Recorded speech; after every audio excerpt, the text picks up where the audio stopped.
Well, welcome back, Lisa. The first portion of what we've been talking about so far has been full of just wonderful gems and jewels about your leadership journey, and I truly, truly appreciate all of your candor, all of your honesty in regards to that. But the next portion of the podcast, I'd like to move into the slow burn piece.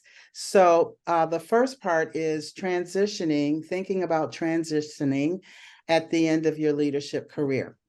Mm-hmm. So how do you feel about getting closer to transitioning to possible retirement? And what emotions are you experiencing?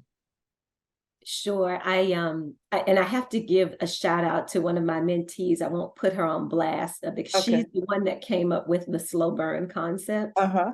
I love it. I never would have thought of that. I'm probably still 5-7 years away from retirement, though I will be eligible in 3 years. I don't know what I'd be eligible. It's a very different mindset to be in. Mm-hmm.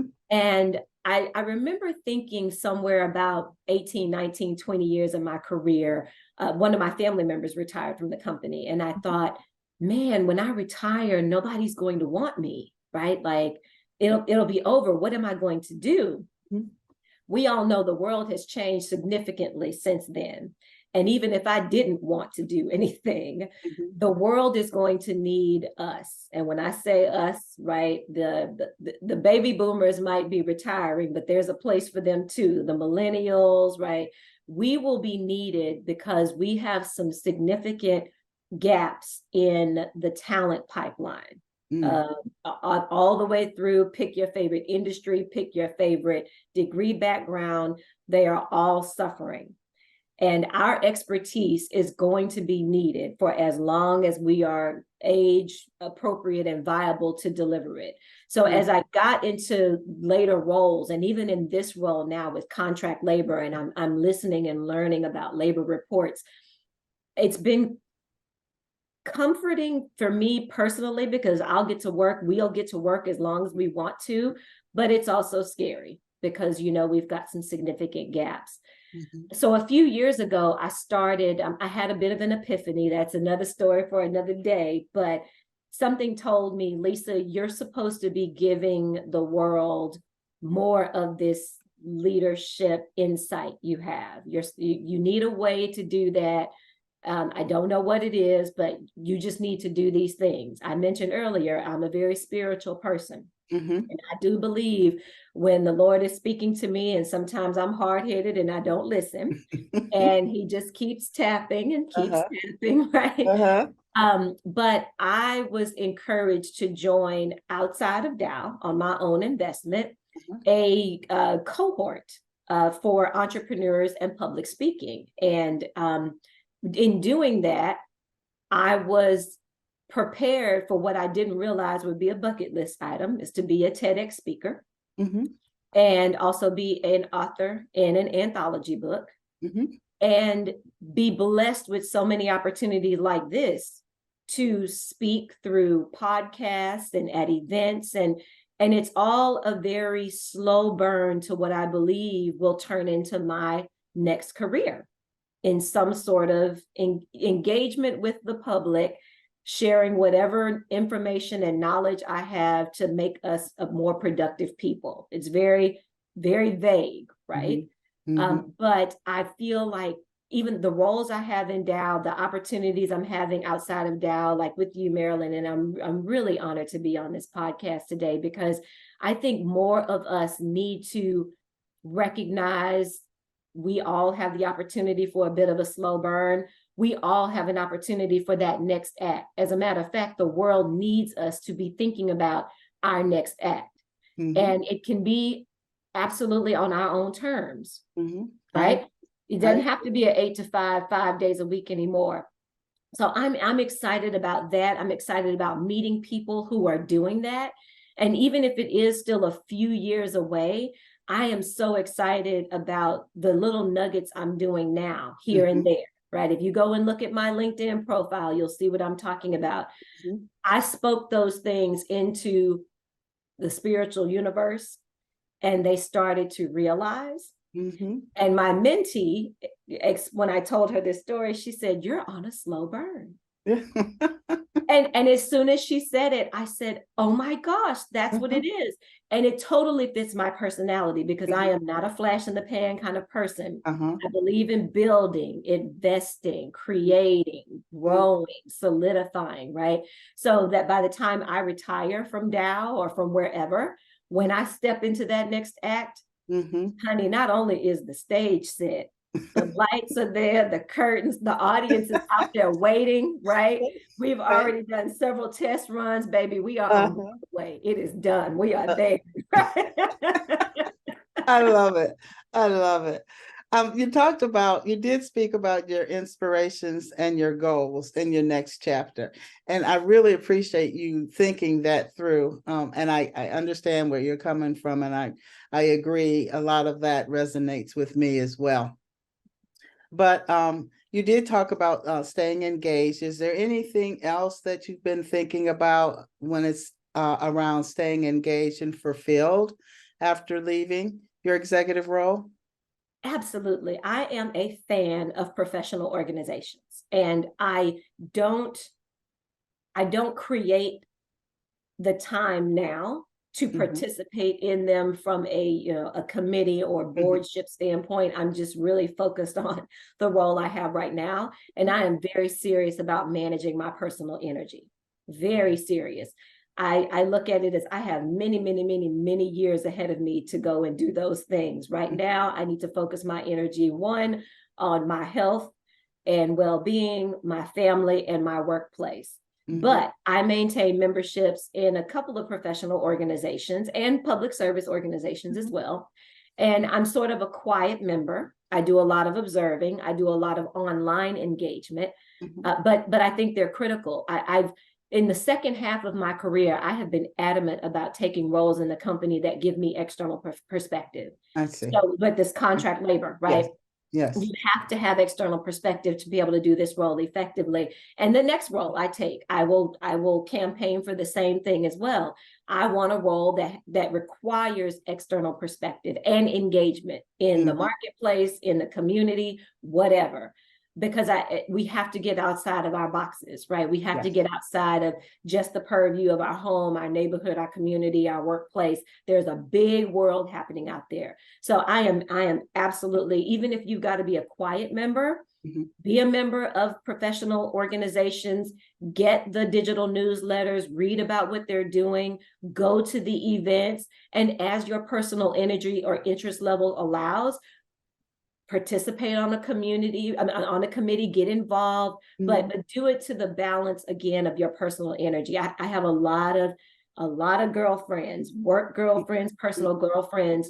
A lot of them are on some spectrum of the cancer spectrum. I hate to say it.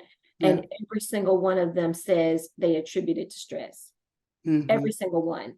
So I just really want to be real cautious with that message, right? You want to be connected, you want to go do things, but you must manage your personal energy and stress levels while you're trying to grow your future. Your future is going to be there. There's plenty of resources available. And right now you are blessed with the time. So just, in my opinion, just take it step by step. Okay.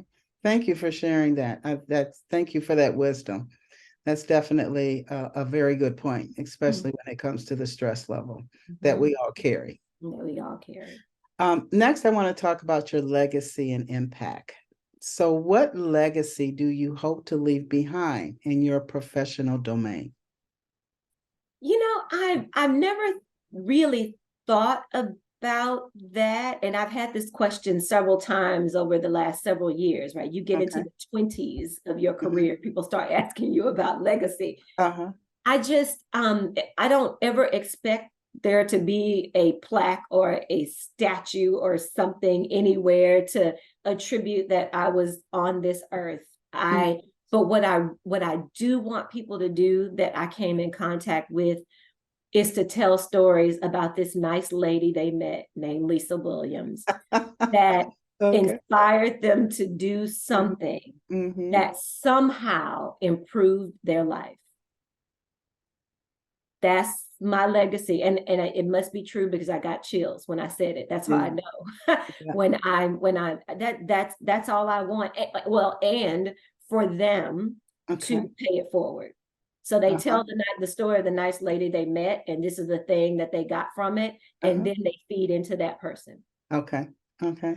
Is there anything from a legacy perspective when it comes to the growth and development of the organization and the industry? What impact do you hope to leave? Right now, I would say the way we are going about building our contract labor strategy Mm-hmm. is very intentional. I am making it very intentional for a lot of reasons. And we are doing it in a way that's very different in industry. Typically, all of our industry peers who have started their contract labor strategy journeys have picked one piece of the labor segment to start with. Mm-hmm. And they strategize for one piece, and they have all the best intentions of coming back to develop strategies and implementation plans for the other pieces of the labor segment, and they never do because business and life gets in the way. I was a strong advocate for us to build a strategy that is all encompassing for all the different labor segment types.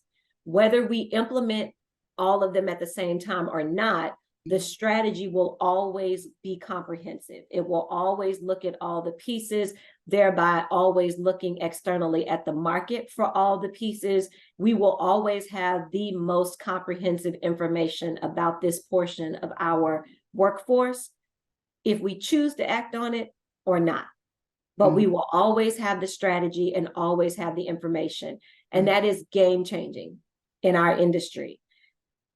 I believe somewhere in the future, when I am long gone, the fact that we structured the strategy in that way will help carry down its next 100 years. Okay. I really, really do.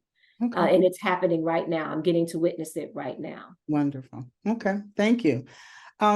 Lisa, I'm going to move into final reflections. All of this has just been so great and insightful. If you could look back and offer advice to your younger self at the beginning of your career, what would it be? Oh my gosh, this one is easy. Buy real estate. Honey, see, I got chills again. I attended Prairie View A&M University in Prairie View, Texas, which is about 45 miles northeast of Houston. And I just went back to our homecoming a few weeks ago.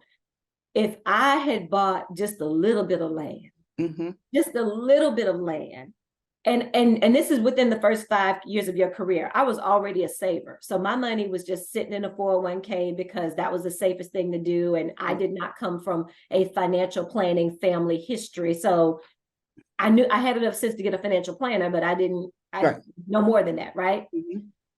If I would have just bought a little bit of land in Prairie View and a little bit of land in North Houston, where I grew up, honey, not that money is everything, Right. but it sure would have been nice. Okay. That would have been like a second 401k. Okay. That is what and along with that story, I'm laughing, but I would have told myself to be a bit more courageous. I was a very straight-laced, conservative. I'm an engineer. I'm an engineer at my core, right? Risk adverse. We are going to over design everything so there will be no failures. Right. And I led my early life that way. Honey, that's a whole nother podcast talk. But okay. I would have told Lisa, be a little more courageous, honey. Okay. All right. How are you preparing yourself emotionally for the transition from a busy professional life? Oh, I am excited. I have some really good examples of people who have retired the right way. And I mean long-term examples, like over the last 10 years. My cousin is the queen. Okay. I remember when she retired and I was like, wait a minute, what are you going to do? She was like 28, 29 years in. young, right? She's probably 51 or 52, Mm-hmm. gorgeous. Like, what are you going to do with yourself? And she looks at me and says, honey, whatever I want, travel, hanging Uh-huh. out with your friends. Mm-hmm. I mean, she goes to fitness class, and she does whatever she's active in her sorority, she's active in the community. Did I say Yes. travels? Yes. Just because she had a plan.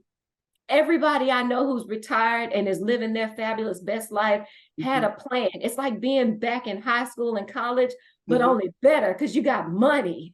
Right. Resources. Right. And it is so exciting. I am so excited. So I had to match this slow burn to this next chapter because, Mm-hmm. honey, I got to have time to travel and play and Mm-hmm. serve and then just relax if I just want to. Right. But I am so excited.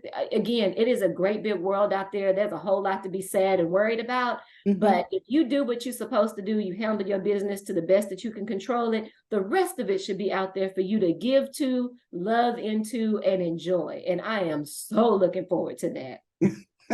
Good, good. Any final thoughts that you'd like to share with?